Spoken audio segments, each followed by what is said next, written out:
fresh opportunity for a fresh season. A lot of the times your career has been plagued by injury. You didn't play a lot at the back end of last season. What are you looking forward to the most at the start of this season? I think last season I started the season as well, and that was after I had a good pre-season, and that season has been the same. I was fit throughout the pre-season, so I'm looking forward to this new challenge for the new season. Riva, what the changing of coaches and all of that, what has happened in the club, how much of it has actually taken a toll on you guys, and how have you managed to maneuver around it? Because we've been seeing you training, you guys look like a very happy bunch of players. How much of that actually disturbed probably each and every one of you, or you as a group? I don't think we've been disturbed as much. Coach Mangoba has been with the club and with most of the group that's been here for a few years now. So there is some continuity that's happening. But we're looking forward to it, man. You know, this is football. You know, one day you are here, one day you are not. Unfortunately, it's the head coach who are not here.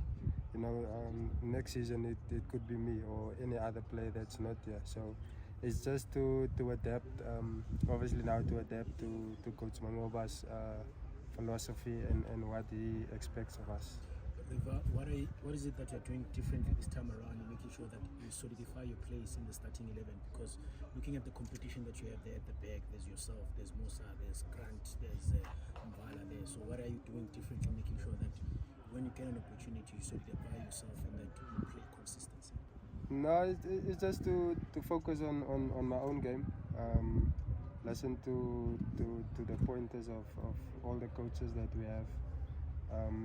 Coach Steve has been working a lot with the defenders, especially, you know, on what he expects of us. So it's just to focus on my own game. Make sure whenever I get the chance to be on the pitch, it's to help the team.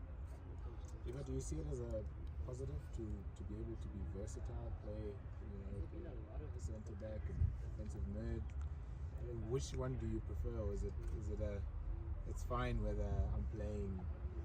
Look, it has its pros and cons, but I think there are more pros to it, because even if you're on the bench, you know, you can cover 2-3 positions, you know, and those players are always vital to have in the squad. But for me, I don't have a preference.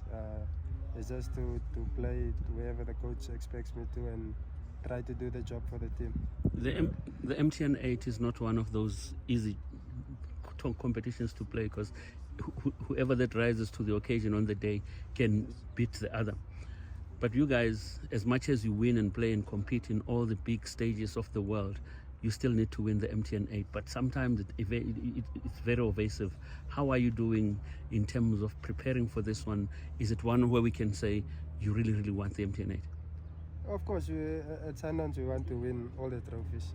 We know it's not possible, but we always go into every match with the same mentality. With the MTN 8, you know, it's the first game of the season, and it gets to be a quarter-final, you know.